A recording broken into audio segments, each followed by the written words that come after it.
Dear student, हमारे YouTube channel में आपका स्वागत है। लास्ट क्लास में हम लोग देख रहे थे क्लास 12 चैप्टर 9 उपसंयोजी यौगिक। उपसंयोजी यौगिक, इसका 4 पार्ट हमने पढ़ लिया था। इस चैप्टर में 4 क्वेश्चन हो गया था। आज अब इसका पढ़ेंगे पार्ट 5। टॉपिक देखेंगे और इस चैप्टर को समझने के लिए आप इसके प्रीवियस वीडियो को देखेंगे, तभी आपको ये वीडियो समझ में आएगा। तो आज का टॉपिक है हमारा संयोजकता बंध सिद्धांत। बहुत इंपॉर्टेंट टॉपिक है संयोजकता बंध सिद्धांत। यहां से एग्जाम में क्वेश्चन पूछे जाते हैं। Valence bond theory, valence bond theory जिसको हम बोलते हैं वीबीटी, संयोजकता बंध सिद्धांत वीबीटी। वीबीटी को दिया था लिनस और पॉलिंग ने। लिनस पॉलिंग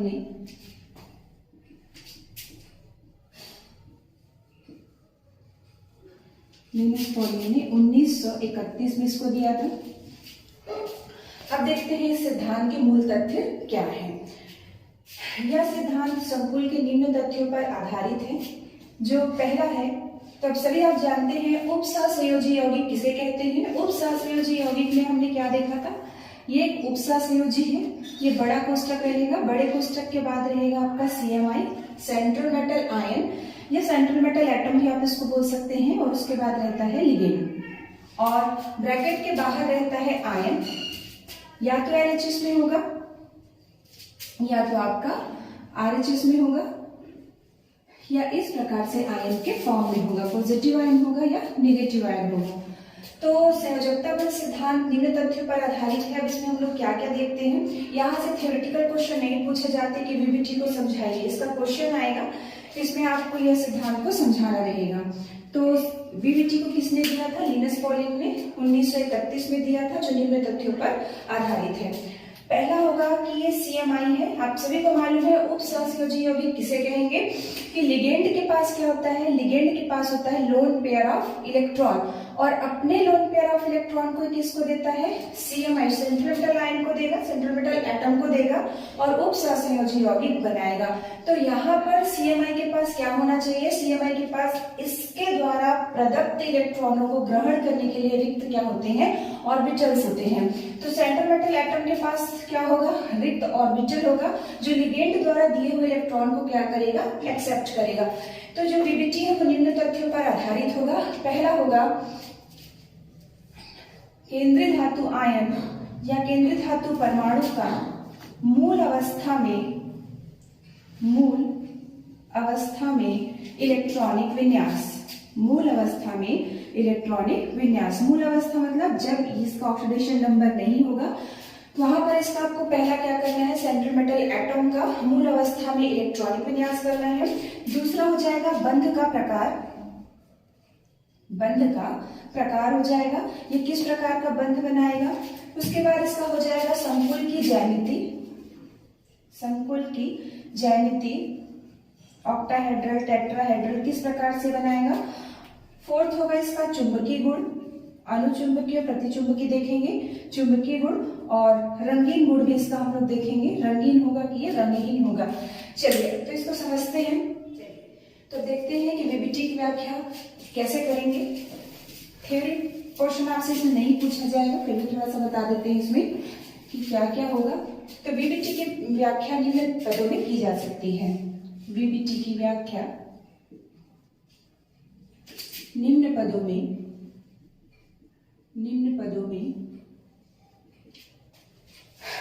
की जा सकती है।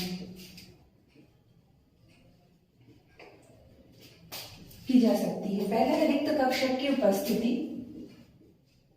पहला आपका रिक्त कक्षक की उपस्थिति। तो रिक्त कक्षक की उपस्थिति का कहने का क्या मतलब है, यहाँ पर जो CM होगा, सेंट्रल मेटल एटम होगा, लिगेंड अपने इलेक्ट्रॉन को किसको देगा, सेंट्रल मेटल एटम को देगा। तो सेंट्रल मेटल एटम के पास क्या होना चाहिए, रिक्त कक्षक होना चाहिए, जिससे द्वारा ये लिगेंड द्वारा दिए हुए इलेक्ट्रॉनों को क्या कर सके, ग्रहण कर सके। तो दान में प्राप्त होने वाले इलेक्ट्रॉनों के लिए CMI में समान ऊर्जा वाले रिक्त कक्षक होने चाहिए। दूसरा है संकरित कक्षक। दूसरा है संकरित कक्षक। हम इसको थोड़ा सा शॉर्ट में आपको बता दिए हैं कि CMA के पास सेंट्रल मेटल एटम बोलिए सेंट्रल मेटल आयन के पास क्या होना चाहिए, के पास रिक्त कक्षक उपलब्ध होने चाहिए। रिक्त कक्षक उपलब्ध होने चाहिए, जिससे यह क्या करेगा, जिससे लिगेंड द्वारा दिए हुए इलेक्ट्रॉनों को क्या करेगा, एक्सेप्ट करेगा। दूसरा है आपका संकरित कक्षक।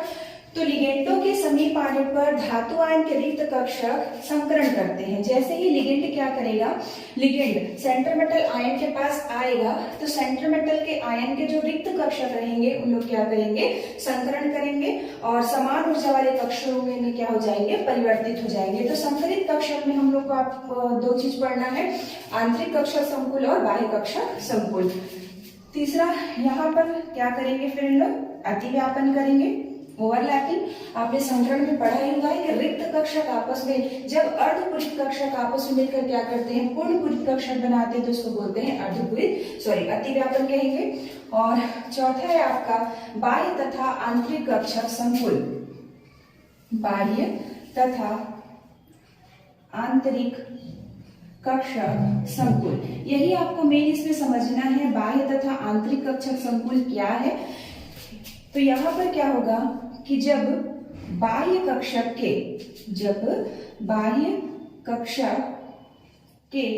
डी कक्षक भाग लेंगे तब इसको बोलेंगे बाह्य कक्षक संकुल। बाह्य कक्षक संकुल बोलेंगे। जब बाह्य कक्षा के क्या करेंगे, बाह्य कोश के, ठीक है, जब बाह्य कक्षा बोलिए, बाह्य कोश बोलिए, तो जब बाह्य कोश के डी कक्षक भाग लेंगे तो इसको बोलेंगे बाह्य कक्षक संकुल।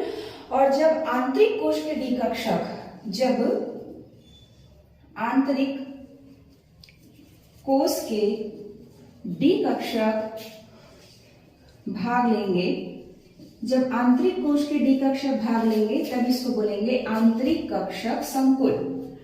आंतरिक कक्षक संकुल। अभी समझते हैं कि बाह्य कक्षक संकुल कब होगा और आंतरिक कक्षक संकुल कब होगा। तो देखते हैं बाह्य कक्षक संकुल और आंतरिक कक्षक संकुल में क्या होगा। तो बाह्य कक्षक संकुल हमने आपको बताया कि जब बाह्यतम कोश के डी कक्षक भाग लेंगे तब उसको बोलते हैं बाह्य कक्षक संकुल। बाह्य कक्षक संकुल। बाह्य कक्षक संकुल को उच्च चक्रण भी बोलते हैं।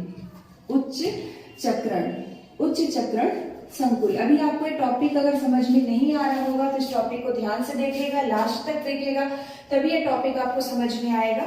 ठीक, कि ये बाह्य कक्षक संकुल या उच्च चक्रण किसको बोलते हैं। तो हमने अभी आपको बताया कि जब बाह्य कोश के डी कक्षक भाग लेंगे, जब बाह्य कोश के डी कक्षक भाग लेंगे मतलब जब, जैसे फॉर एग्जाम्पल आपका अगर संकरण होगा sp3d2, अगर संकरण होना है sp3d2 संकरण होना है तब यहाँ पर जो s रहेगा, जैसे फॉर एग्जाम्पल जो s कक्षक है, अगर s कक्षक 4 का है तो यहाँ पर 4s होगा। तो p कक्षक भी कहाँ का होगा, क्योंकि समान ऊर्जा वाले भाग ले रहे हैं 4p, और d कहाँ का भी, d भी होगा आपका 4d। तो यहाँ पर है कि जब बाह्य कोश के d कक्षक भाग लेंगे तो अगर s 4 का है तो p भी 4 का होगा और d भी 4 का होगा। ठीक है, तो इसको बोलेंगे हम लोग बाह्य कक्षक संकुल या उच्च चक्रण। क्यों बोलेंगे, क्योंकि इसमें अयुग्मित इलेक्ट्रॉन अधिकतम होते हैं। इसमें अयुग्मित इलेक्ट्रॉन अधिकतम होते हैं। अभी हम एग्जांपल देखेंगे तो आपको क्लियर होगा, अधिकतम होंगे। तो इसमें अयुग्मित इलेक्ट्रॉन, ये डी कक्षक है, समझ लीजिए। डी के 5 कक्षक होते हैं, तो 1 2 3 4, जैसे नंबर ऑफ अनपेयर्ड इलेक्ट्रॉन क्या होगा, अधिक होगा, तो इसलिए इसको बोलेंगे उच्च चक्रण संकुल बोलेंगे। और दूसरा आपका हो जाएगा आंतरिक कक्षक संकुल। यही आपको इस चैप्टर में, इस टॉपिक में आपको समझना है कि बाह्य कक्षक कब होगा और आंतरिक कक्षक कब होगा। आंतरिक कक्षक संकुल, आंतरिक कक्षक संकुल में होगा कि जब डी कक्षक, जब डी ऑर्बिटल जो होगा, डी कक्षक होगा, वह पूर्व कोश का होगा। पूर्व कोश का होगा या आंतरिक कक्षा का होगा। ठीक है, या आप इसको बोल सकते हैं कि यह कहाँ का होगा, यह आंतरिक कोश का होगा। चलिए अब हम समझते हैं एग्जाम्पल से इसको कि जब डी कक्षा पूर्व कोश का होगा, पूर्व कोश का होगा या आंतरिक कोश का होगा, तब इसको बोलेंगे आंतरिक कक्षक संकुल। कैसे? जैसे फॉर एग्जाम्पल कि एस कक्षक कहाँ का है, यदि एस कक्षक चौथी कक्षा का है, 4s का है, तो पी कक्षक भी कहाँ का होगा, पी कक्षक भी 4p का होगा। लेकिन जो डी कक्षक होगा आंतरिक कक्षक संकुल में, जो डी कक्षक होगा पूर्व कोश का होगा, आंतरिक कोश का होगा।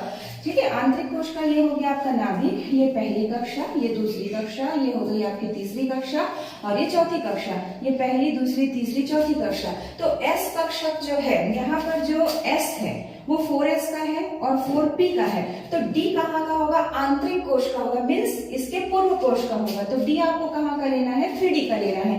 तो यहाँ पर डी कक्षक जो रहेगा वो कहाँ का होगा, 3D कोश का होगा। आप यह भी बोल सकते हैं, जैसे हम इसको मान लेते हैं 5 का, तो ये जो s है वो 5 का होगा, p 5 का होगा, तो d कहाँ का होगा, तो d कहाँ का होगा, d 4d का होगा।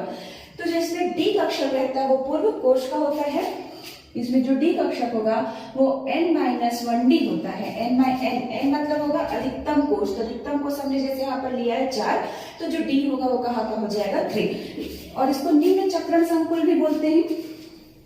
जो आंतरिक रहता है उसको हम बोलते हैं निम्न चक्रण संकुल, निम्न चक्रण संकुल, क्योंकि इसमें अयुग्मित इलेक्ट्रॉन की संख्या कम रहती है, तो ये स्पिन इसका कम होगा। ठीक है, अगर अयुग्मित इलेक्ट्रॉन है, अगर सिंगल है तो स्पिन उसका ज्यादा होगा, और अगर पेयर में है तो उसका स्पिन क्या होगा, कम होगा। तो आंतरिक कक्षक को हम लोग निम्न चक्रण बोलते हैं, और सॉरी आंतरिक जो रहता है, हमने भी क्या पढ़ा,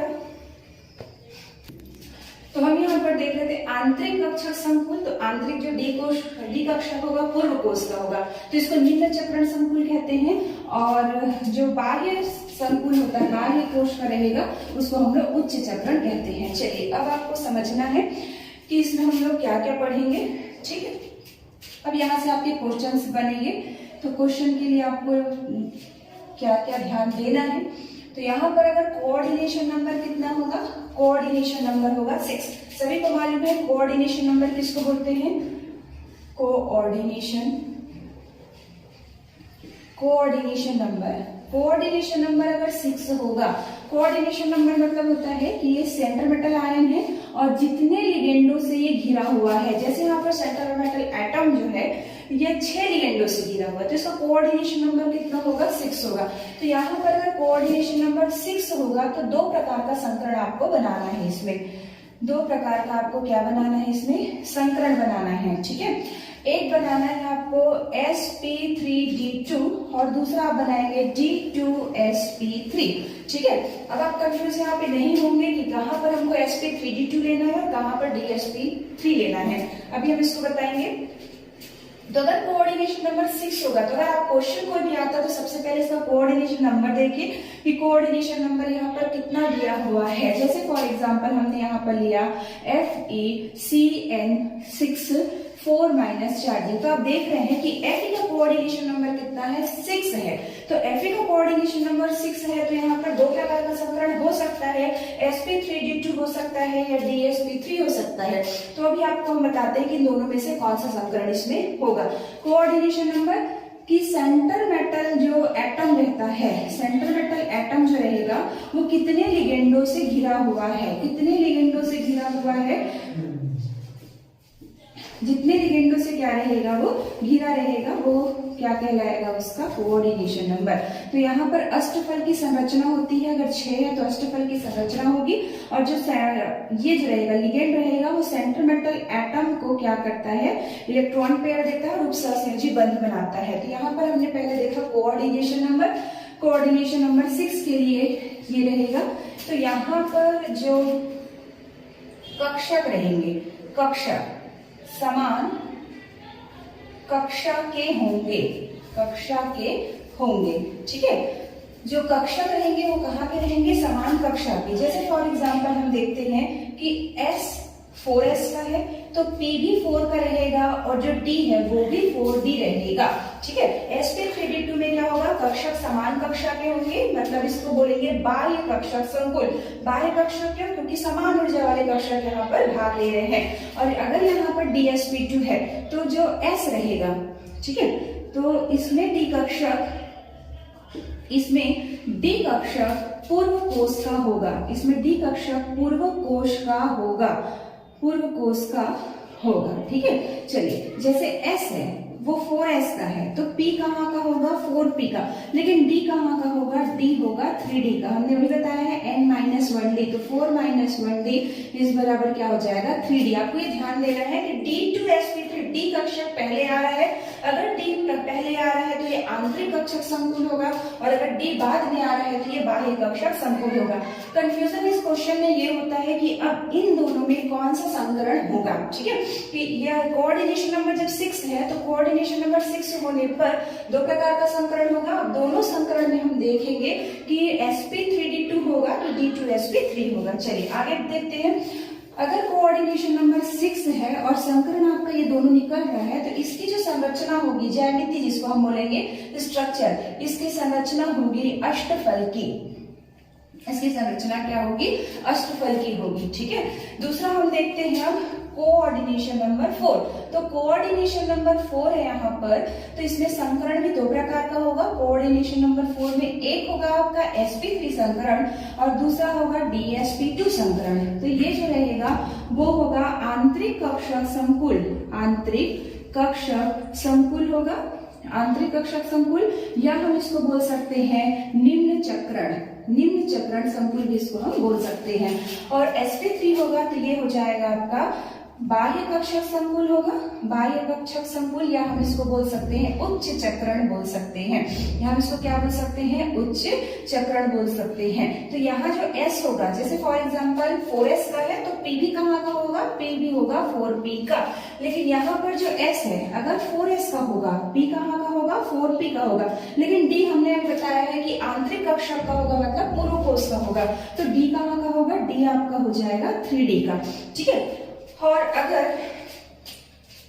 बाह्य कक्षक संकुल है, sp3 संकरण है, और sp3 संकरण है तो इसकी संरचना रहेगी चतुष्फल की। इसकी संरचना कैसी रहेगी, चतुष्फल की रहेगी इसकी संरचना। बीच में हम लोग सेंटर मेटल एटम ले लेते हैं। इसकी संरचना कैसी रहेगी, इसकी संरचना रहेगी चतुष्फल की। इस तरीके से बनाना है, और यहाँ पर क्या रहेगा, लिगेंड रहेगा। और अगर dsp2 संकरण हो रहा है तो इसकी संरचना रहेगी स्क्वायर पैनल रहेगी, वर्ग समतली रहेगी। इसकी संरचना वर्ग समतली रहेगी, बीच में सेंटर मेटल आयन होगा, सेंटर मेटल एटम होगा, और यहाँ पर क्या होगा, लिगेंड होगा। स्क्वायर पैनल हो गई, और 90 एंगल का यहाँ पर बनेगा कोण, और यहाँ पर आपको मालूम ही है कि चतुष्फलकी का कितना बनता है, 109 डिग्री का। ठीक है, तो कोऑर्डिनेशन नंबर 6 और कोऑर्डिनेशन नंबर 4 दो का हम लोग यहाँ पर क्वेश्चन बनाएंगे। ठीक है, चलिए अब देखते हैं कि क्वेश्चन किस तरीके से आता है, इसकी संरचना कैसी बनेगी, इसमें चुंबकीय गुण कैसे होगा, ये रंगीन होगा कि रंगहीन होगा, और इसका मैग्नेटिक मोमेंट निकालेंगे। चुंबकीय बनाते हैं। क्वेश्चन बनाने के पहले हम कुछ बातें आपको इसमें बता रहे हैं जिसको आपको ध्यान देना है, और अगर इन बातों को आप ध्यान देंगे तो आपके क्वेश्चन भी इजीली सॉल्व हो जाएंगे। ठीक है, तो यहाँ पर हम कुछ आपको पॉइंट्स बता रहे हैं, नोट है ना। तो पहला होगा जब स्ट्रॉन्ग लिगेंड होगा, जब स्ट्रॉन्ग लिगेंड होगा, जब स्ट्रॉन्ग लिगेंड होगा। अब आप कैसे पहचानेंगे स्ट्रॉन्ग लिगेंड है, ठीक है, जब स्ट्रॉन्ग लिगेंड होगा तो आंतरिक कक्षक संकुल होगा। आंतरिक, मैं संकरण लिख दे रही हूं यहाँ पर, आंतरिक कक्षक संकुल होगा। ठीक है, जब स्ट्रॉन्ग लिगेंड होगा तो आंतरिक कक्षक संकुल होगा। और इसको पहचानने के लिए आप देखेंगे कि जब लिगेंड में दाता परमाणु, जब लिगेंड में दाता परमाणु,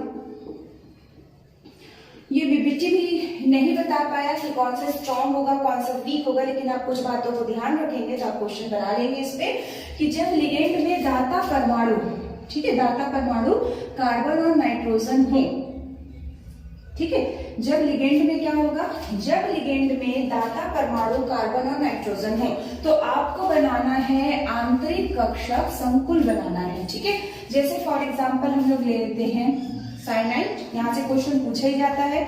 साइनाइड हो गया, NH3 एमीन हो गया, नाइट्रो हो गया, EN एथिलीन डाइएमीन हो गया। ठीक है, ये न्यूट्रल लिगेंड है। हाइड्रोजीन हो गया, NH2 NH3 हाइड्रोजीन हो गया आदि। तो यहाँ पर आप देख रहे हैं कि जब दाता परमाणु कार्बन और नाइट्रोजन होंगे तो वहां पर आपको आंतरिक कक्षक संकुल बनाना है। और अगर आंतरिक कक्षक संकुल बनाएंगे तो इसमें डी कक्षक हम आपको बार बार समझा रहे हैं कि इसमें डी कक्षक कहाँ का होगा, पूर्व कोश का होगा। इसमें डी कक्षक कहाँ होगा, पूर्व कोश का, मतलब N-1D का भाग लेगा। ठीक है, भाग लेगा। आप इन बातों को ध्यान देंगे, आपका क्वेश्चन बन ही जाएगा। इसमें डी कक्षक पूर्व कोश का मतलब N-1D का भाग लेगा। ठीक है, नेक्स्ट पॉइंट है इसमें आपका, जब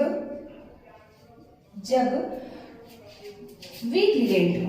ठीक, जब वीक लिगेंड हो, दुर्बल लिगेंड होगा। जब प्रबल होगा तो आपका आंतरिक होगा, जब दुर्बल लिगेंड होगा तब आपका होगा बाह्य कक्षक संकुल। बाह्य कक्षक संकुल होगा। बाह्य कक्षक संकुल मीन्स क्या होगा, उच्च चक्रण की निम्न चक्रण। तो यहाँ पर ये हो जाएगा उच्च चक्रण, ये हो जाएगा आपका उच्च चक्रण। ठीक, उच्च चक्रण होगा। तब आप कैसे पहचानेंगे, यही पॉइंट आपको मेन ध्यान देना है। जब लिगेंड में दाता परमाणु ऑक्सीजन और हेलोजन आपको मालूम ही है, फ्लोरो, क्लोरो, ब्रोमो, आइडो। ठीक है, जब लिगेंड में दाता परमाणु ऑक्सीजन और हेलोजन हो तब आपको बनाना है बाह्य कक्षक संकुल बनाना है। ठीक है, बाह्य कक्षक संकुल में तो इसमें जो होगा, इसमें S P और D। तो यहाँ पर आप देखेंगे कक्षक अगर होगा तो यहाँ पर अगर कोऑर्डिनेशन नंबर 4 है तो संकरण होगा DsP2 और कोऑर्डिनेशन नंबर अगर 6 है तो संकरण होगा D2sp3। 3 P का, 1 S का और 2 D का। तो ये हो गया 2 और 1 3 और 3 6। यहाँ पर 1 D का, 1 S का, 2 P का। तो कोऑर्डिनेशन नंबर अगर 4 होगा तो अगर आपको आंतरिक कक्षक बनाना है और कोऑर्डिनेशन नंबर 4 है तो DsP2 होगा। और अगर कोऑर्डिनेशन नंबर 6 है तो आपको बनाना है D2sp3। और दूसरा है कि जब वीक लिगेंड होगा, दुर्बल लिगेंड होगा तो आपको बाह्य कक्षक संकुल बनाना है। और बाह्य कक्षक संकुल आप कैसे बनाएंगे, जब लिगेंड में दाता परमाणु ऑक्सीजन और हेलोजन होंगे। ठीक है, अच्छे से आप इन चीजों को समझिए कि दाता परमाणु कार्बन नाइट्रोजन होगा तो आंतरिक कक्षक लेना है। जब दाता परमाणु ऑक्सीजन हेलोजन होगा तो फिर आपको बनाना है बाह्य कक्षक संकुल। बाह्य कक्षक संकुल कोऑर्डिनेशन नंबर 4 पे आपका बनेगा sp3 हाइब्रिडाइजेशन और कोऑर्डिनेशन नंबर 6 है तो आपका बनेगा sp3d2। इसमें sp समान ऊर्जा वाले होंगे, इसमें sp3d भी समान ऊर्जा वाले होंगे। चलिए दूसरी बात देखते हैं इसमें हम लोग। अब आपको करना क्या क्या है, पहले तो आप क्वेश्चन देखेंगे और क्वेश्चन देखने के बाद आप देखेंगे कि इसमें लिगेंड क्या है, कोऑर्डिनेशन नंबर कितना है और इसमें संकरण कैसा होगा। ठीक है, तो हम लोग बाह्य कक्षक का एग्जांपल देख लेते हैं कुछ। बाह्य कक्षक संकुल हमने भी बताया है जिसमें ऑक्सीजन और हेलोजन होगा। ऑक्सीजन हेलोजन तो आप ले सकते हैं फ्लोरो, क्लोरो, ब्रोमो, आइडो। ठीक है, और H2O हो गया आपका। ठीक, H2O। तो ज्यादातर क्वेश्चन यहाँ से पूछे जाएंगे। अब इसमें हमको क्या करना है, फर्स्ट काम तो आप कोई भी क्वेश्चन आएगा तो पहचानेंगे कि आंतरिक कक्षक होगा कि बाह्य कक्षक होगा। दूसरा देखते हैं,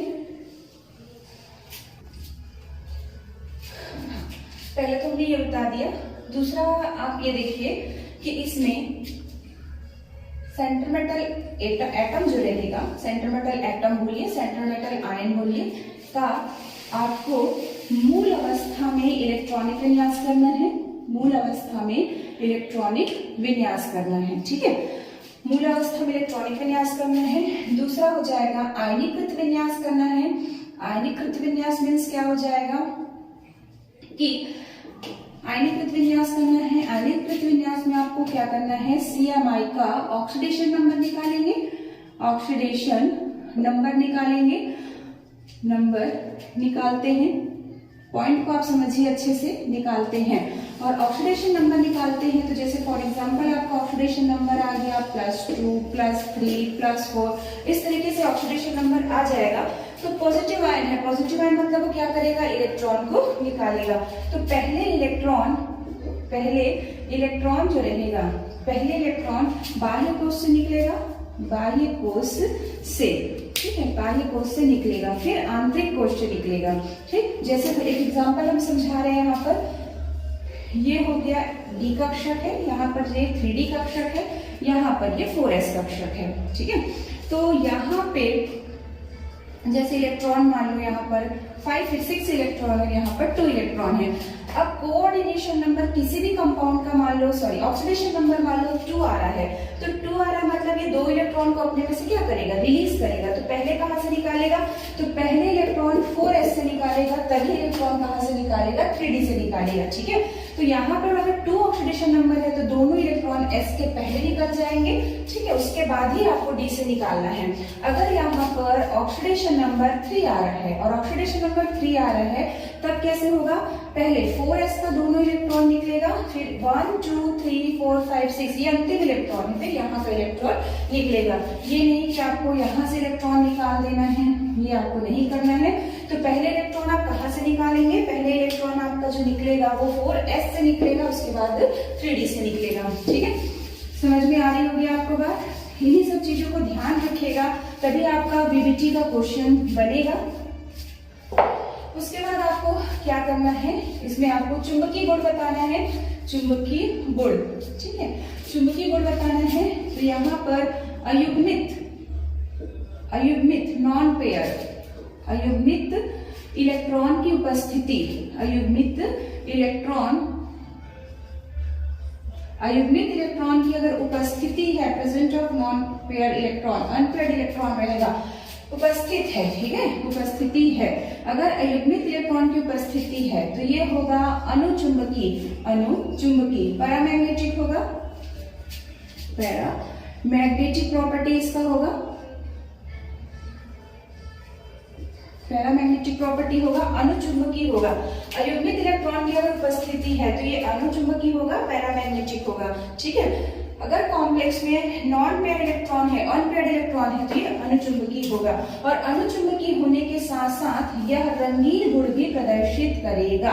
ठीक है, यह रंगीन गुण भी प्रदर्शित करेगा। अगर अनुचुंबकीय है तो ये रंगीन भी होगा। ठीक है, ये हो गया। और दूसरा है कि यदि अयुग्मित इलेक्ट्रॉन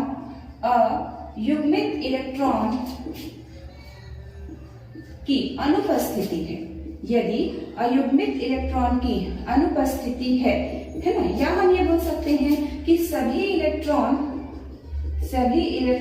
क्या होंगे, युग्मित होंगे, सभी इलेक्ट्रॉन युग्मित होंगे। ठीक, तब आपका जो गुण आएगा वो आएगा प्रतिचुंबकीय, तब आपका गुण क्या आएगा, प्रतिचुंबकीय आएगा, डायमैग्नेटिक हो जाएगा, ये पैरामैग्नेटिक होगा और ये डायमैग्नेटिक होगा। ठीक है, और अगर ये प्रतिचुंबकीय है तो साथ साथ में ये रंगहीन भी होगा। अगर अनुचुंबकीय है तो रंगीन होगा और यदि प्रतिचुंबकीय है तो ये रंगहीन होगा। ठीक है, ये कंफ्यूज आपको नहीं होना है कि हमने बोला कि यदि अयुग्मित इलेक्ट्रॉन की अनुपस्थिति हो, अर्थात सभी इलेक्ट्रॉन युग्मित हो, जैसे यहाँ पर 1 2 3 4 5 6 7 8 9 10, तो आप यहाँ पर देख रहे हैं कि सभी पेयर्ड में है, नॉन पेयर्ड इलेक्ट्रॉन यहाँ पर नहीं है, सभी पेयर्ड में है। तो फिर ये क्या होगा, तो फिर ये प्रतिचुंबकीय होगा और रंगहीन होगा। ठीक है, और अगर मान लो ऐसा है, अगर मान लो ये पूरा d ऑर्बिटल आपको खाली दिख रहा है तो भी ये आपका प्रतिचुंबकीय होगा। ठीक है, यहाँ पर थोड़ा सा बच्चे कंफ्यूज जाते हैं कि यहाँ पर अयुग्मित इलेक्ट्रॉन की अनुपस्थिति है या सभी इलेक्ट्रॉन युग्मित है। तो यहाँ पर आपको क्या दिख रहा है, सभी इलेक्ट्रॉन युग्मित है तो प्रतिचुंबकीय होगा। यहाँ पर कोई भी इलेक्ट्रॉन नहीं है जो युग्मित है और साथ साथ में अयुग्मित इलेक्ट्रॉन यहाँ पर दिखाई नहीं दे रहा है। तो दोनों का मतलब ये यही होगा कि एक भी यहाँ पर अयुग्मित इलेक्ट्रॉन नहीं है तो ये भी क्या होगा, प्रतिचुंबकीय। ठीक है, इसमें आप कंफ्यूज नहीं होंगे, अगर खाली है तो भी प्रतिचुंबकीय होगा क्योंकि इसमें अनपेयर्ड इलेक्ट्रॉन नहीं है, और अगर पेयर में है सभी तो भी यहाँ पर क्या होगा, प्रतिचुंबकीय होगा, डायमैग्नेटिक, और ये हो जाएगा आपका पैरामैग्नेटिक। तो आपने रंगीन गुण भी देख लिया, चुंबकीय गुण भी देख लिया। अब इसमें आपको निकालना है मैग्नेटिक मोमेंट, निकालना है चुंबकीय आघूर्ण। ठीक है, पहले हम इसके लिए मटेरियल ले लेते हैं कि इस क्वेश्चन में हमको क्या क्या चीज को देखना है। ठीक है, अब इसमें आपको नेक्स्ट टॉपिक में आपको इसमें क्या करना है, इसका चुंबकीय आघूर्ण निकालना है, चुंबकीय आघूर्ण। ठीक है, इसको म्यू से दर्शाते हैं। तो इसका फॉर्मूला होता है √n+2 और बोर मैग्नेट्रॉन इसका यूनिट होता है, और यहाँ पर n = होगा नंबर ऑफ अनपेयर्ड इलेक्ट्रॉन, अयुग्मित इलेक्ट्रॉन की संख्या, अयुग्मित इलेक्ट्रॉन की संख्या यहाँ पर आपको रखना है। या आपको इसमें काम करना, देखते हैं स्ट्रक्चर। तभी हमने बताया कि अगर sp3 संकरण होगा तो sp3 संकरण होगा तो इसकी संरचना इस तरीके से आपको बनानी है, चतुष्फल की संरचना होगी इसकी ये, और अगर dsp2 संकरण होगा तो इसकी संरचना जो रहेगी ये वर्ग समतली बनानी है इस तरीके से, और sp3d2 होगा या d2sp3 हाइब्रिडाइजेशन होगा दोनों में, तो इसकी जो संरचना रहेगी वो बनानी है आपको अष्टफल की। तो इस टॉपिक को, इसके क्वेश्चंस को बनाने के लिए हमने पहले मटेरियल ले लिया कि हमको क्या क्या चीज इसमें जरूरत पड़ेगा और इस क्वेश्चन में हमको क्या क्या चीज देखना है। ठीक है, यहाँ तक आपको बात समझ में आ गई होगी। चलिए अब इसके हम क्वेश्चन सॉल्व करते हैं। ये क्वेश्चंस कैसे बनेंगे, क्वेश्चंस कैसे आएंगे।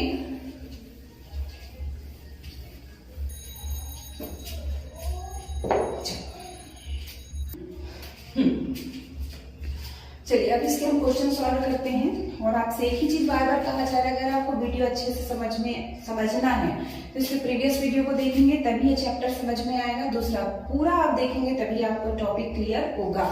और सिर्फ क्लास 12 के लिए ये नहीं है, उपसंयोजी यौगिक जो चैप्टर है, कोऑर्डिनेशन कंपाउंड जो चैप्टर है, जो हम बीबीटी पढ़ रहे हैं, या कोऑर्डिनेशन कंपाउंड हम जो चैप्टर ले रहे हैं, सिर्फ आप ये क्लास 12 के लिए नहीं है, ये कॉलेज में भी, बीएससी में भी, BSc second year final year में भी ये सभी क्वेश्चन काम आएगा। तो वहां के स्टूडेंट्स भी इसको अच्छे से देख सकते हैं।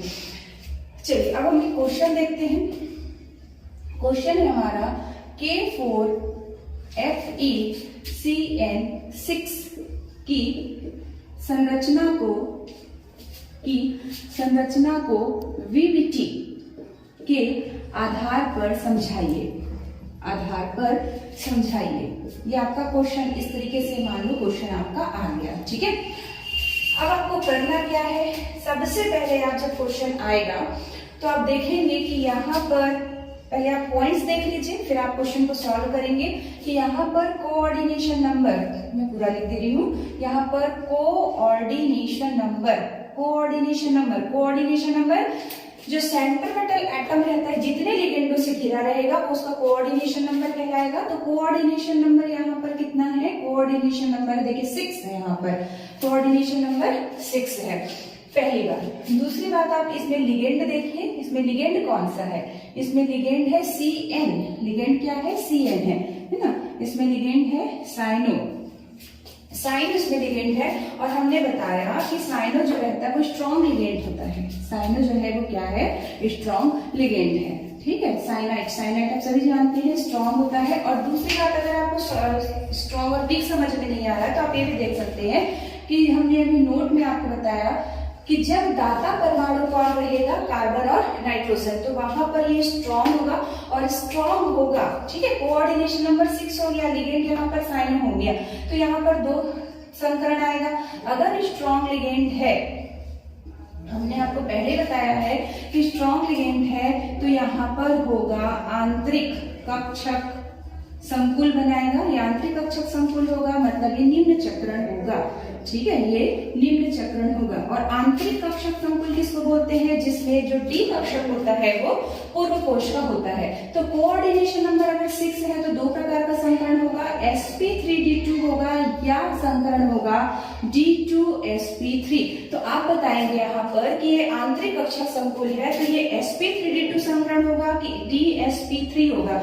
ठीक है, तो यहाँ पर समीकरण आपका हो जाएगा D2sp3। ठीक है, कोई डाउट तो नहीं है। D2sp3 क्यों होगा? क्योंकि यहाँ पर कोऑर्डिनेशन नंबर 6 है, तो D का 2 कक्षक, S का 1 कक्षक और P का 3 कक्षक, 6 संकलित कक्षक बनाएंगे। ठीक, स्ट्रॉन्ग लिगेंड क्या है? यहाँ पर स्ट्रॉन्ग है, साइनो है, और अगर स्ट्रॉन्ग लिगेंड होता है तो आंतरिक कक्षक होता है, और अगर वीक लिगेंड होता है तो बाह्य कक्षक होता है। आंतरिक कक्षक संकुल या निम्न चक्रण संकुल किसको बोलते हैं? जिसमें जो डी कक्षक रहता है वो पूर्व कोश का होता है। तो कोई भी क्वेश्चन अगर आपके सामने है तो सबसे पहले आप इतनी चीजों को देख लीजिए, ठीक, कि आपको इसमें करना क्या है। ये हो गया। अब इसको आयन में चेंज कर देते हैं। ठीक है, अब इसको हम आयन में चेंज कर देते हैं, तो इसमें संकरण कौन सा होगा? संकरण होगा D2sp3। अब इसको आयन में चेंज करेंगे तो ये हो जाएगा FeCN6 4- चार्जिंग। ठीक, ये हो गया। अब यहाँ पर CMI क्या है? अच्छा, थोड़ा सा लिगेंड भी आपको बता दें। यहाँ पर लिगेंड है यहाँ पर साइनो, और लिगेंड किसको बोलते हैं? जिसके पास लोन पेयर इलेक्ट्रॉन होता है। तो बताइए, देख लोन पेयर कैसे है इसके पास? तो कार्बन है, कार्बन का एटॉमिक नंबर 6 है तो ये होगा 2 4। नाइट्रोजन का एटॉमिक नंबर 7 है, 2 और 5 होगा। ऑक्टल कंप्लीट करने के लिए 4, ऑक्टल कंप्लीट करने के लिए 3। शेयरिंग करेगा इलेक्ट्रॉन का 1 2 3 4। नाइट्रोजन 1 2 3 4 5। इसने इससे शेयरिंग की, इसने इससे शेयरिंग की, तो ये 3 बॉन्ड बनेगा। इसके पास क्या बच रहा है? Lone pair. अपना लोन पेयर किसको देगा? साइडो को देगा। ठीक, और ये जो रहेगा ये हो जाएगा Cn- चार्जिंग। तो लिगेंड किसको बोलते हैं? जिसके पास लोन पेयर होता है। ठीक, वह अणु, परमाणु या आयन जिसके पास क्या होगा? लोन पेयर रहेगा, उसको बोलते हैं लिगेंड। तो हमने यहाँ पर आपको लिगेंड भी बता दिया। अब यहाँ पर ये तो लिगेंड है। दूसरा चीज इसमें CMI, सेंट्रोमेटल एटम जो रहेगा, सेंट्रोमेटल एटम क्या है? Fe है। सेंट्रोमेटल एटम है Fe।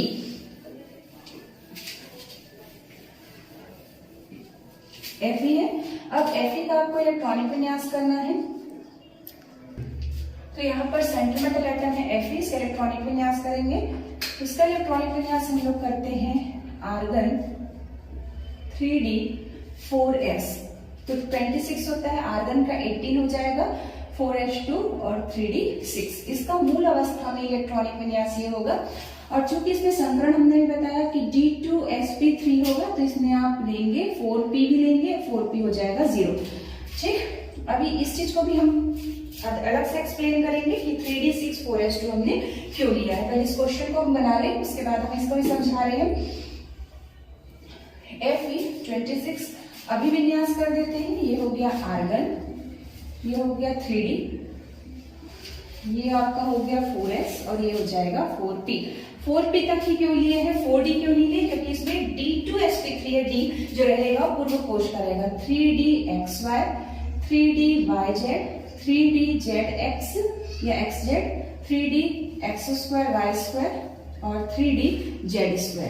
ये होगा 4s और ये हो जाएगा 4p। अब इलेक्ट्रॉन इसमें 6 है। हुंड का नियम, पहले एक इलेक्ट्रॉन 1 2 3 4 5 और ये हो जाएगा 6। 4s में कितने इलेक्ट्रॉन है? 4s में 2 इलेक्ट्रॉन है। हमारा क्वेश्चन क्या था?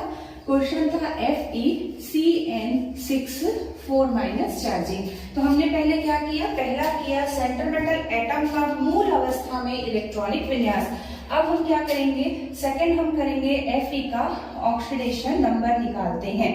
Fe का ऑक्सीडेशन नंबर निकालेंगे, क्वेश्चन हमारा वहां पर है ही है, तो ये इसको आप इधर से निकाल लीजिए। Fe का ऑक्सीडेशन नंबर निकालेंगे यहाँ पर क्वेश्चन में, तो ये हो जाएगा XCN। CN में चार्जिंग होता है -1, -1 × 6 = -4, x - 6 = -4, x = -4 + 6, x = क्या हो जाएगा? +2। ऑक्सीडेशन हमने पहले प्रीवियस वीडियो में भी देखा था, ऑक्सीडेशन नंबर कैसे निकालते हैं। तो Fe का ऑक्सीडेशन नंबर यहाँ पर आ गया +2। अब +2 आया मतलब आपको 2 इलेक्ट्रॉन को क्या करना है? निकालना है। +2 धन आयन है, मतलब 2 इलेक्ट्रॉन को क्या करेगा? यहाँ से निकालेगा। और हमने बताया था कि पहले इलेक्ट्रॉन 4s से निकलेगा, फिर 3d से निकलेगा। तो यहाँ पर आयनीकृत विन्यास करते हैं, तो आयनीकृत विन्यास हो जाएगा आर्गन 18 3d। पहले इलेक्ट्रॉन 4s का निकल जाएगा, उसके बाद ही 3d का निकलेगा अगर जरूरत पड़ेगा तो। ये हो गया 4s, ये हो गया 4p, 4s। अब मैं यहाँ पर इसको 3d लिख दे रही हूँ। और यहाँ का 2 इलेक्ट्रॉन निकल गया क्योंकि यहाँ पर ऑक्सीडेशन नंबर आया है +2, तो ये होगा 1 2 3 4 5 और ये हो गया 6। नेक्स्ट अब आपको क्या करना है, क्योंकि इसमें संकरण कौन सा होगा, संकरण हमने बताया कि D2sp3 होगा। तो जो स्ट्रॉन्ग लिगेंड है और स्ट्रॉन्ग लिगेंड आ रहा है और लिगेंड के पास क्या होता है, लिगेंड के पास पेयर में इलेक्ट्रॉन होता है, लिगेंड के पास पेयर में इलेक्ट्रॉन होता है। अभी तक आपने जो पढ़ा संकरण में वो क्या पढ़ा कि जो ओवरलैपिंग करते हैं तो जो अर्धपूरित कक्षक रहता है वो आपस में मिलकर पूर्णपूरित कक्षक बनाता है। मतलब इसके पास एक इलेक्ट्रॉन होगा और दूसरा जो एटम आएगा उसके पास एक होगा और दोनों ओवरलैपिंग करेंगे और ओवरलैपिंग करके क्या बनाते हैं, पूर्णपूरित कक्षक बनाते हैं। लेकिन यहाँ पर पेयर में आएगा और पेयर में आएगा तो पूरा एक कक्षक में 2 ही इलेक्ट्रॉन हो सकता है, तो इसको हमको क्या करना पड़ेगा, खाली कराना पड़ेगा। तो ये स्ट्रॉन्ग लिगेंड है, तो हमने पहले बताया है कि स्ट्रॉन्ग लिगेंड में D का कक्षक भाग लेगा। अब यहाँ पर तो लिगेंड नहीं आ सकता, क्यों, क्योंकि अगर यहाँ पर कोई लिगेंड आता है और एक लिगेंड के पास कम से कम 2 इलेक्ट्रॉन होते हैं, 1 पेयर, तो यहाँ पर इलेक्ट्रॉन कितना हो जाएगा, 1 2 3, और एक कक्षक में अधिकतम कितने इलेक्ट्रॉन होते हैं, 2, इसलिए इसको हमको खाली ही कराना पड़ेगा। अब खाली कैसे कराएंगे, तो इसका क्या हो जाता है कि ये जो इलेक्ट्रॉन रहता है 3dxy 3dyz 3dxz 3dx² -y² और 3dz², तो ये इलेक्ट्रॉन इधर आकर क्या कर लेते हैं, पेयरिंग कर लेते हैं। ठीक है, ये इलेक्ट्रॉन इधर आकर क्या कर लेंगे, पेयरिंग कर लेंगे। क्यों, क्योंकि ये स्ट्रॉन्ग लिगेंड है और स्ट्रॉन्ग है मतलब इसके कक्षक को हमको खाली करना पड़ेगा। तो 1 2 3 4 5 6 और ये हो जाएगा 4s और ये हो जाएगा 4p। ठीक, क्लियर है आपको कि जब भी स्ट्रॉन्ग लिगेंड आएगा तो ये D कक्षक भाग लेगा और D कक्षक भाग लेगा तो पूरे खाली होने चाहिए, तो इधर हम इलेक्ट्रॉन की क्या करा देंगे, पेयरिंग कर देंगे। पेयरिंग करने के बाद क्या होगा,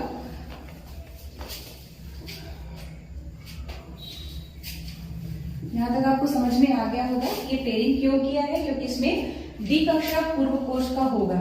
अब Fe+2 चार्जिंग हमने यहाँ पर देखा 1 2 3 4 5 6, ये हो गया 4s और ये हो गया 4p। अब क्या करेगा कि जो सेंट्रल मेटल एटम है वो लिगेंड द्वारा प्रदत्त इलेक्ट्रॉन को क्या करता है, ग्रहण करता है। तो यहाँ पर हमारा क्वेश्चन जो था वो था FeCN6 4- चार्जिंग। यहाँ पर लिगेंड साइनो है तो एक साइनो यहाँ पर आ जाएगा, एक साइनो यहाँ पर आ जाएगा, एक साइनो यहाँ पर आ जाएगा, क्योंकि साइनो लिगेंड है और ये अपने लोन पेयर को सेंट्रल मेटल एटम को दे रहा है।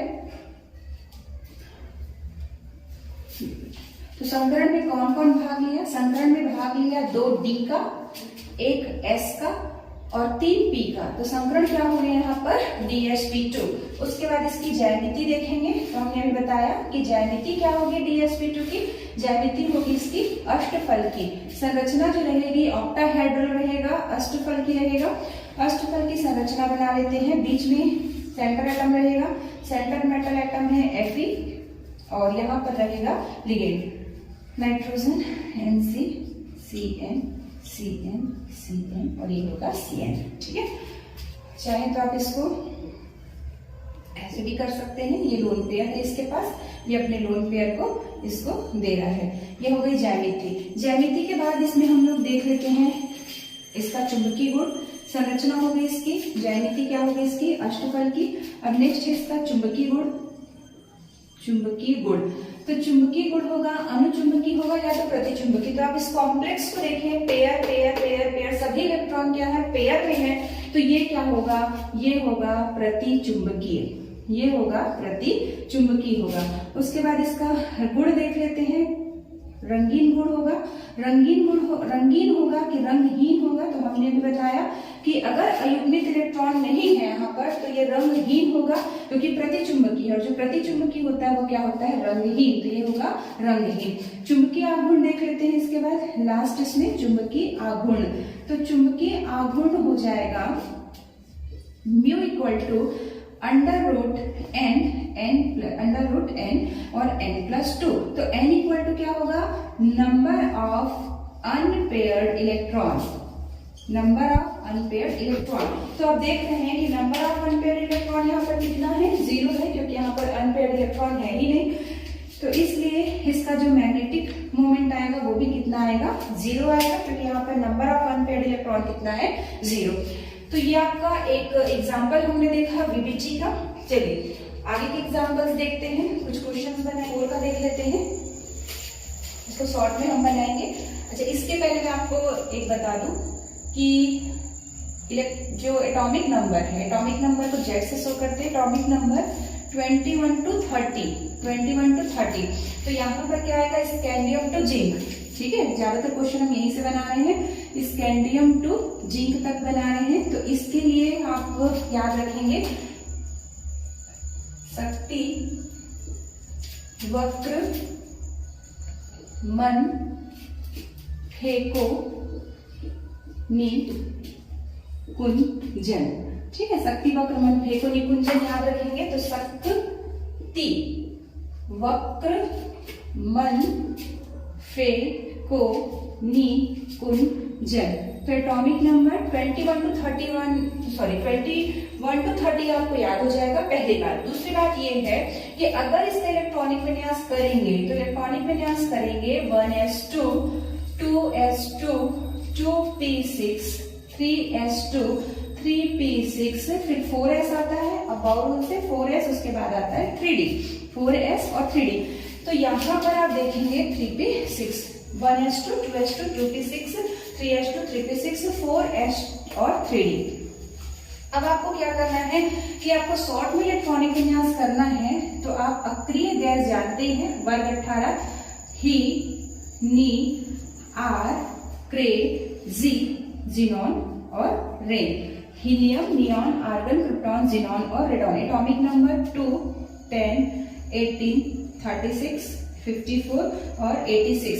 तो इसमें हमको 30 तक करना है और 30 के पहले हमको 30 तक यहाँ पे बनाना है। और 30 के पहले आप देखिए कौन सा अक्रिय गैस आ रहा है, तो 30 के पहले आ रहा है आर्गन। तो आर्गन 18, तो 18 देख लीजिए, 2 2 4 6 10 2 12 और 6 18। तो इतना आप न लिख के, इसके लिए इतना आप न लिख के शॉर्टकट में आप लिखेंगे आर्गन। इस तरीके से इलेक्ट्रॉनिक विन्यास किया जाता है, तो शॉर्ट में हो जाएगा, अक्रिय गैस का नाम लिखा जाता है। तो ये हो गया आर्गन। अब क्या बचा, अब बचा 4s और ये हो जाएगा 3d। ठीक है, 4s और 3d। तो चूंकि हम 3s 3p 3d, तो d कक्षक को जमा लेते हैं। तो d कक्षक को हमको जमाना है, तो हम पहले 3d को लिख देते हैं और फिर 4s को लिख देते हैं। तो आपको यहाँ तक का इलेक्ट्रॉनिक विन्यास अगर करना है स्कैंडियम टू जिंक, तो आप करेंगे आर्गन 18, शॉर्टकट में आप लिखेंगे आर्गन 18 3d और 4s। पहले 4s में इलेक्ट्रॉन भरेगा, क्योंकि 4s पहले आ रहा है, उसके बाद 3d में भरेगा। तो शॉर्टकट में आपको इलेक्ट्रॉनिक विन्यास करना है, तो ये हो जाएगा 4s2, क्योंकि यहाँ पर हो जाएगा ये 20। ठीक, 18 तो 20, उसके बाद जो भी इलेक्ट्रॉन बचेगा वो d में आएगा। तो यहाँ पर argon 18 3d 4s2 3d 4s2, और जो भी बचेगा आपको किसमें भरना है, 3d में। तो 3d में कहां से कहां तक आएगा, 1 to 10, 1 से 10 तक के इलेक्ट्रॉन आएगा। समझ में आ गया होगा आपको कैसे बना रहे हैं। ठीक है, चलिए अब क्रोमियम और कॉपर, यहाँ पे रिएक्शन है, अपवाद है क्रोमियम और कॉपर। और क्रोमियम के लिए हम लोग अगर करेंगे तो क्रोमियम के लिए आप लिखेंगे आर्गन 18 3d, 4s2 नहीं लिखेंगे, 4s1 लिखेंगे, और यहाँ पर हो जाएगा 5 हो जाएगा। और कॉपर का 29 होता है, तो आर्गन 18 3d और 4s, तो 4s1 होगा और 3d 10 होगा। तो यही तक के क्वेश्चन आपके ज्यादा पूछे जाएंगे बोर्ड एग्जाम में, 12 बोर्ड एग्जाम में यहाँ तक क्वेश्चन पूछे जाते हैं। तो आप शॉर्टकट में याद रखिएगा, स्कैंडियम टू जिंक को हमको लेना है, आर्गन लिखना है, फिर 4s और 3d। 4s में पहले इलेक्ट्रॉन भरेंगे, फिर 3d में। 4s में आपका 2 इलेक्ट्रॉन होगा क्रोमियम और कॉपर के केस को छोड़ के, और फिर 3d में जितना इलेक्ट्रॉन बचेगा उसको लिखना है। क्लियर है। अब एक कोऑर्डिनेशन नंबर 4 का क्वेश्चन देख लेते हैं हम लोग।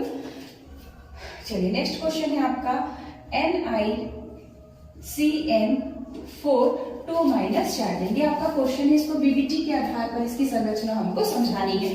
तो सबसे पहले आप क्या देखिए, सबसे पहले आप देखिए कोऑर्डिनेशन नंबर। कोऑर्डिनेशन नंबर कितना है, 4 है। कोऑर्डिनेशन नंबर 4 है। 4 होता है तो 2 संकरण होता है, या तो DsP2 होता है या तो sp3 होता है। आपको बताना है कि दोनों में से कौन सा संकरण आएगा। लिगेंड क्या है यहाँ पर, लिगेंड है साइनो, और जो साइनो होता है वो कैसा लिगेंड होता है, साइनो जो होता है वो स्ट्रॉन्ग लिगेंड होता है, ठीक है, स्ट्रॉन्ग। हमने बताया कि जब दाता परमाणु कार्बन और नाइट्रोजन होते हैं तो स्ट्रॉन्ग लिगेंड होगा, और अगर स्ट्रॉन्ग लिगेंड है तो यहाँ पर जो संकरण बनाएंगे, संकुल का बनाएंगे, तो वो बनाएंगे हम लोग आंतरिक। कौन सा बनाएंगे हम लोग यहाँ पर, आंतरिक, और आंतरिक बनाएंगे तो हमारा होगा DsP2 होगा, और DsP2 तो यहाँ पर हम sp3 नहीं बनाएंगे, क्या बनाएंगे, DsP2, और D का अक्षर कहाँ का होगा, पूर्व कोश का होगा।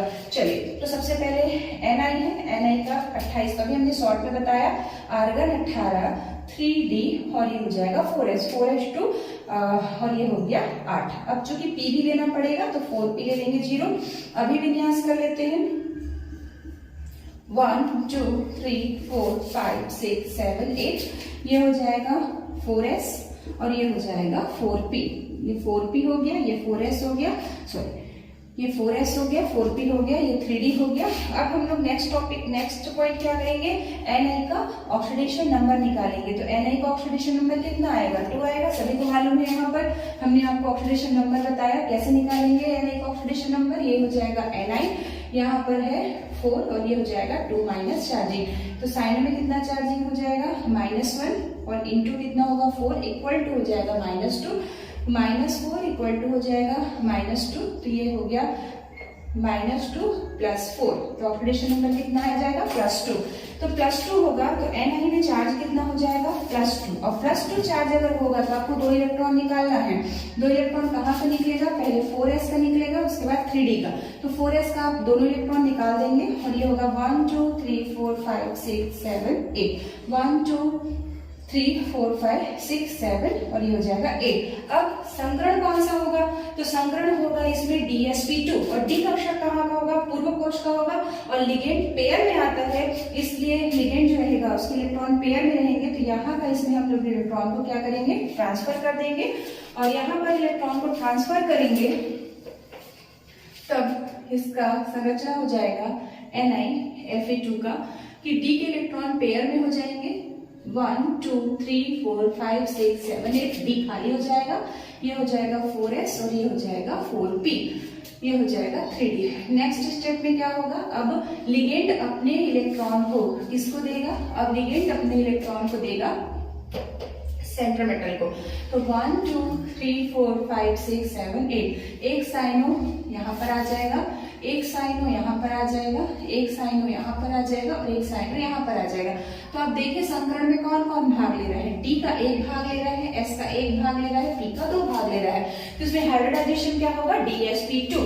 अच्छा, DsP2 है तो इसकी संरचना कैसी होगी, इसकी ज्यामिति कैसी होगी, इसकी ज्यामिति होगी वर्ग समतली। इसकी संरचना कैसी होगी, इसकी संरचना होगी वर्ग समतली, और वर्ग समतली संरचना है तो बीच में क्या रहेगा, बीच में रहेगा आपका सेंट्रल मेटल एटम रहेगा। सेंट्रल मेटल एटम निकिल है, ये हो गया निकिल, और यहाँ पर हो जाएगा साइनो। नाइट्रोजन लोन पेयर दे रहा है इस पे, और नाइट्रोजन लोन पेयर दे रहा है, तो ये हो गया, चाहे तो आप इसको ऐसे भी कर सकते हैं। चुंबकीय गुण आपको नेक्स्ट इसमें बताना है आपको इसका चुंबकीय गुण। तो चुंबकीय गुण क्या होगा, अयुग्मित इलेक्ट्रॉन है यहाँ पर नहीं है, अयुग्मित खाली को आपको नहीं देखना, रिक्त ऑर्बिटल को नहीं देखना है, अनपेयर्ड इलेक्ट्रॉन यहाँ पर अब्सेंस है, और अनपेयर्ड इलेक्ट्रॉन नहीं है, इसलिए क्या होगा, इसलिए हो जाएगा आपका प्रतिचुंबकी। उसके बाद इसमें आपको रंगीन गुण बताना है, और चूंकि ये प्रतिचुंबकी है इसलिए क्या होगा, ये रंगहीन आएगा। नेक्स्ट इसका आपको निकालना है चुंबकीय आघूर्ण, मैग्नेटिक मोमेंट निकालना है, और चुंबकीय आघूर्ण हमने अभी आपको बताया कितना आएगा, 0 आएगा, क्योंकि इसमें नंबर ऑफ अनपेयर्ड इलेक्ट्रॉन नहीं है। तो हमने अभी 2 क्वेश्चन बताया है, कोऑर्डिनेशन नंबर 6 का, कोऑर्डिनेशन नंबर 4 का। इसके और भी क्वेश्चन हम बताएंगे इसके नेक्स्ट पार्ट में। तो इसको समझने के लिए, ऐसे क्वेश्चंस को बनाने के लिए आप पूरे वीडियो को अच्छे से देखेंगे, तभी इसके आप नेक्स्ट आगे क्वेश्चन बना पाएंगे, जो हम आगे के पार्ट में अपलोड करेंगे।